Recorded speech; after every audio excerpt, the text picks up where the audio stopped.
اللهم إليك أشكو ضعف قوتي وقلة حيلتي وهواني على الناس।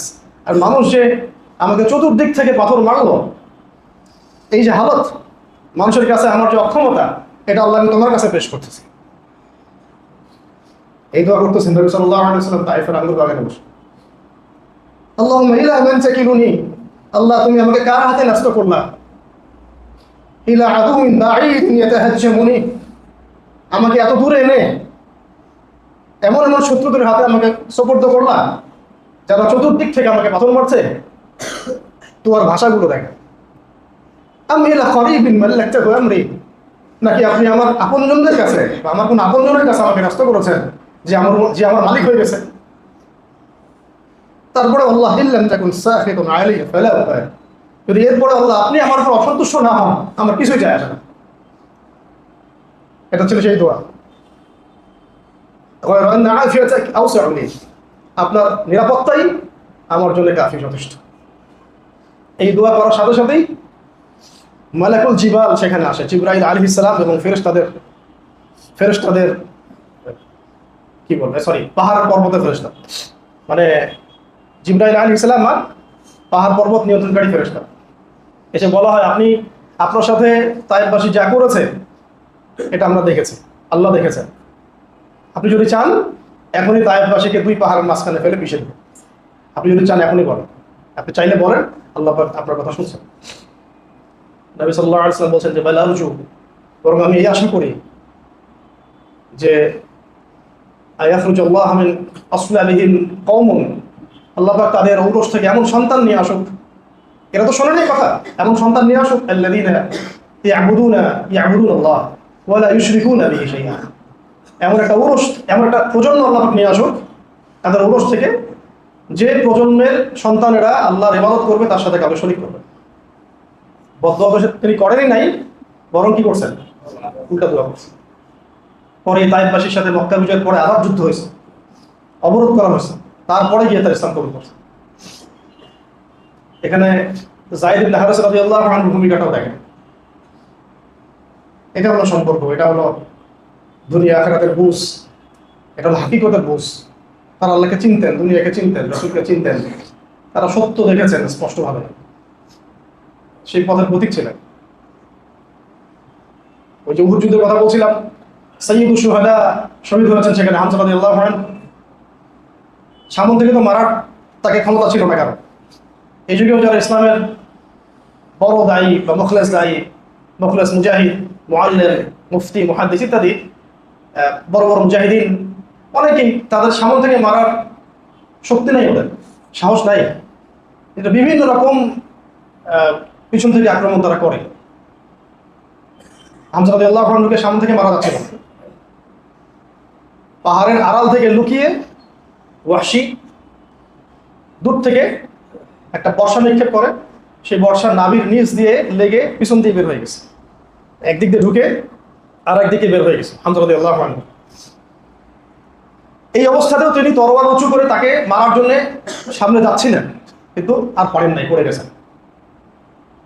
সাইয়্যিদুশ শুহাদা, রাসূল সাল্লাল্লাহু আলাইহি ওয়াসাল্লামের আপন চাচা,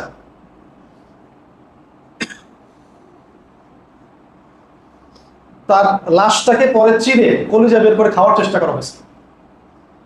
আবু সুফিয়ান, তার স্ত্রী হিন্দা বিনতে উতবা এই কাজটা করছিলেন। তারা পরে সবাই মুসলিম হয়েছে।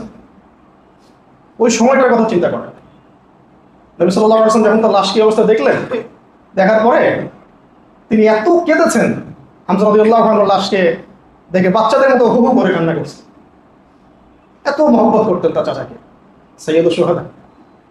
এমনকি মক্কা বিজয়ের সময় যখন নবী সাল্লাল্লাহু আলাইহি ওয়াসাল্লাম সবাইকে মাফ করে দিচ্ছেন, লা তাসরিবা আলাইকুমুল ইয়াউম, তোমাদের উপর আজকে আমার কোনো অভিযোগ নাই, ইয়াগফিরুল্লাহু লাকুম, আল্লাহ তোমাদেরকে মাফ করে দেখ, ওয়া হুয়া আরহামুর রাহিমিন, তিনি বড় দয়ালু।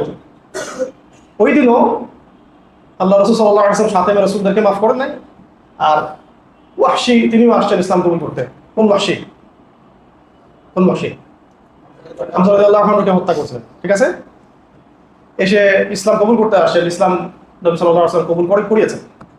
করার পর জিজ্ঞাসা করছে যে কাইফা কাতালতা হামজা, হামজাকে কিভাবে হত্যা করছিলা তুমি? আমার চাচাকে কিভাবে মারছো? তিনি বৃত্তান্ত দিচ্ছেন, এইভাবে মারছি, এইভাবে মারছি। ওনার সাথে পারা যাচ্ছিল না, দূর থেকে বর্ষা নিক্ষেপ করে এইভাবে মারছে। নবী সাল্লাল্লাহু আলাইহি ওয়াসাল্লাম বলছেন যে তার চোখ দিয়ে পানি ধরতেছে আর বলতেছেন যে যদি সারা জীবন তোমার চেহারাটা আমার থেকে দূরে রাখতে পারো তাই করো, যদি সারাটা জীবন তোমার চেহারাটা আমার থেকে দূরে রাখতে পারো সেটাই করো। যদিও তিনি ইসলাম কবুল করছেন, এত মহব্বত, সম্পর্ক, এগুলো সম্পর্ক, এগুলো মহব্বত। নবী সাল্লাল্লাহু আলাইহি ওয়াসাল্লামের আদেশে একই কবরে দাফন করা হয় হামজা রাদিয়াল্লাহু আনহুকে এবং আব্দুল্লাহ বিন জাহাশ রাদিয়াল্লাহু আনহু। দুজনের মধ্যে বড় ভালো সম্পর্ক ছিল। এরকম হামজা রাদিয়াল্লাহু আনহুর ঘটনা এমন আছে। আর আবু বকর রাদিয়াল্লাহু আনহুর কথা কি বলবো, সবসময় তার সাথে। এইরকম বহু সাহাবীদের জীবন থেকে আমরা অনেক কিছুই পাই যেগুলো আমাদেরকে দুনিয়া আখেরাত, দুনিয়ার ধোঁকা, প্রতারণা, হাকিকত এটার মধ্যে পার্থক্য করে দিবেন ইনশাআল্লাহ। এবং এটা জীবিত অবস্থায় বুঝে নেওয়াই সবচেয়ে ভালো। জীবিত অবস্থায় হুঁশ জ্ঞান থাকতে, সময় থাকতে, যৌবন থাকতে এগুলো বুঝে নেওয়াটাই সবচেয়ে জরুরি এবং গুরুত্বপূর্ণ। আর এটাই মূল কথা, এটাই বড় কথা। এটার জন্য কিছু পরীক্ষা দিতে হতে পারে, হাকিকতটা বুঝে আসাটাই সবচেয়ে গুরুত্বপূর্ণ। আর বাকি ইউসুফ আলাইহিস সালামের কথা তো আমরা জানি, তার উপর দিয়ে কি গিয়েছে ওগুলো নিয়ে ইনশাআল্লাহ পরে কোনদিন কথা বলা যাবে। তবে এখানে আমি শুধু তার বাবার কথাটা বলতে চাই। বাবার নাম কি? ইয়াকুব আলাইহিস সালাম। আপনারা ওই সূরাটা পড়ার সময় সবাই বেসিক্যালি ইউসুফ আলাইহিস সালামের দিকেই ফোকাস করে বেশি, এবং তাফসীর করার সময় দেখা যায় তাকে নিয়ে বেশি কথা হয়। তার বাবার কথাটা অনেকে এড়িয়ে যান বা হয়তো কম আসে। তার বাবার কথাগুলো অনেক মৌলিক এই সূরার মধ্যে। এটা ইউসুফ ও জুলাইখার প্রেম কাহিনী না, এই সূরা হচ্ছে ইউসুফ আলাইহিস সালাম এবং তার বাবার মহব্বতের কাহিনী। এটা বুঝবেন পড়তে থাকলে আস্তে আস্তে। এমন সম্পর্ক, এমন মহব্বত বাবা। সেই ছোট্টবেলা থেকে তাকে তো মহব্বতের সাথে বড় করলেন, ভাইরা হিংসা করলো। কুয়া থেকে কোথায়? বাজার থেকে মিশরের রাজপ্রাসাদ থেকে ওই যে মিথ্যা জেনা ব্যভিচারের অপবাদ দেওয়া হলো। তারপরে সেখান থেকে কোথায়? জেলখানা। সেখান থেকে আবার রাজপ্রাসাদের মন্ত্রিত্বের দায়িত্ব পাওয়া। তারপরে ভাইরা আসলে তিনি চিনতে পারলেন, কৌশল করলেন, তার ভাই বেনিয়ামিনকে নিয়ে আসলেন। বেনিয়ামিনকে নিয়ে আসার কৌশলটা কি ছিল? ওই যে একটা পেয়ালা ঢুকিয়ে দিয়েছিলেন, মনে আছে? ওই সময় ভাইদেরকে বলা হচ্ছিল যে ও চুরি করেছে। ওই ভাইরা কেমন ছিল ওই সময় তবে চিন্তা করেন। বলেছিল যে যদি নাকতাল চুরি করে থাকে, হতে পারে ইতিপূর্বে বড় ভাই ইউসুফও চলছিল, অথচ দাঁড়ায় আছে ইউসুফ আলাইহিস সালামের সামনে। যদি চুরি করে থাকে হতেও পারে, কারণ এর পূর্বে বড় ভাইও চোর ছিল। ইউসুফ আলাইহিস সালামের সামনে দাঁড়াই কথা বলছে। ইউসুফ আলাইহিস সালামের ওই সময় অনুভূতিটা আল্লাহ কোরআনে ব্যাখ্যা করছে। তার মন, এটা শোনার সাথে সাথে মনের মধ্যে একটা হয় না, একটা অনুভূতি হয় না, যেটা আপনি করেন নাই কিন্তু সবাই আপনাকে বলছে, আপনি বলতে পারতেছেন না কিছু, কিন্তু আপনার মনের মধ্যে একটা অনুভূতি আসতেছে, একটা আক্ষেপ, একটা ক্রোধ, একটা আগুন। ওলাকে আসামা, কিন্তু সে এটাকে কন্ট্রোল করলো এবং শুধু এতটুকু বললো, সাওয়ালাত লাকুম আনফুসুকুম আমরা, তোমাদের হিসাব কিতাব নেওয়ার জন্য আল্লাহ যথেষ্ট, কারণ তোমরা তোমাদের কাজের গন্তব্য হারাই ফেলছো, ধ্বংস হয়ে গেছে তোমাদের কাজ। তো যাই, এটা হয়ে যাওয়ার পরে যখন সবাইকে মাফ করে দেওয়া হলো এবং আমরা জানতে পারলাম যে ইয়াকুব আলাইহিস সালাম সন্তানের শোকে কাঁদতে কাঁদতে ইউসুফ চোখের মধ্যে সমস্যা হয়ে গেছে, দৃষ্টিশক্তি হারাই ফেলছে প্রায়। এটা মহব্বতের কাহিনী কার? বাবা এবং সন্তানের। বাবা সন্তানের মহব্বতের কাহিনী। প্রায় দৃষ্টিশক্তি হারাই ফেলছেন অবস্থা। নিজের কমিজ নিয়ে দিলেন, আমার কমিজ নিয়ে যাও, আমার কমিজটা নিয়ে যাও, নিয়ে গিয়ে বাবার চোখে দাও। মনে আছে যখন প্রকাশ করলেন তিনি, আমি ইউসুফ। এটা নিয়ে পরে আমরা বিস্তারিত ইনশাআল্লাহ ওই কথা বলবো।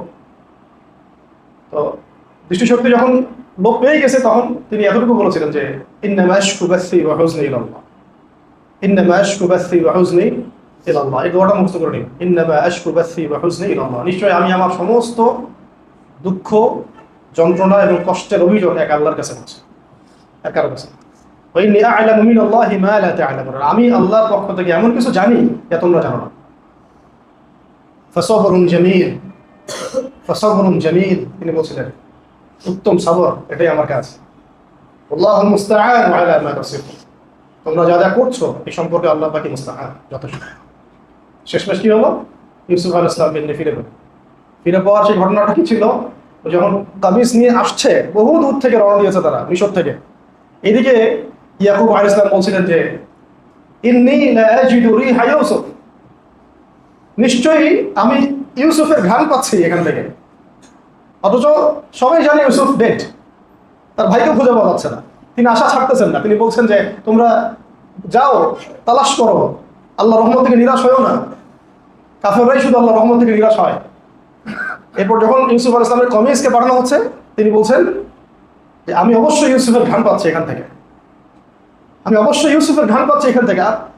আল্লাহ তুফান্নিদুন, কেউ কি আসো আমাকে খবর দিবা, আমাকে বিস্তারিত বলো কেউ।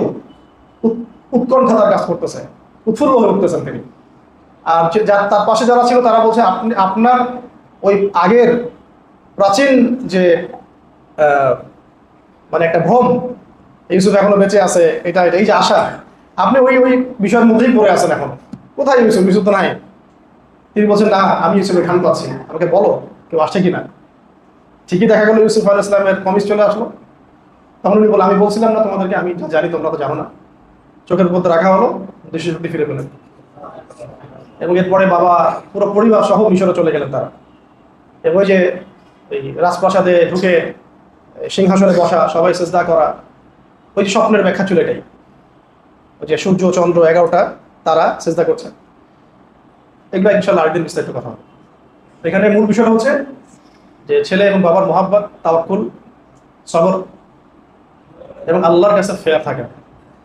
সবশেষ কথা হলো, আজকে অনেক দেরি হয়ে গেল, সবশেষ কথা হচ্ছে যে দুনিয়ার হাকিকত বুঝতে শেখা, যেটা অস্থায়ী তার পিছনে না ছোটা। জীবিত অবস্থায় যারা দুনিয়ার হাকিকত বুঝে নিবে, পরকালকে চিনে নিবে, তাদের চেয়ে সৌভাগ্যবান এই পৃথিবীতে আসলে আর কেউ নেই। কোনো আমলকে ছোট মনে না করা, এবং কোনো গুণাকেও ছোট মনে না করা, ইস্তেগফার বাড়ানো, যাতে গুনাহ আমল নামা থেকে মিটে যায়।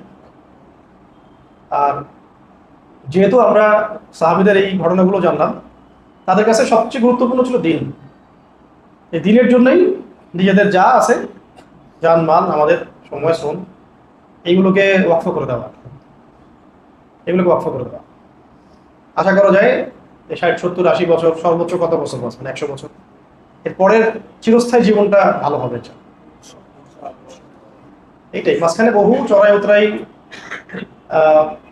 বাধা বিপত্তি, অনেক কিছুই হবে।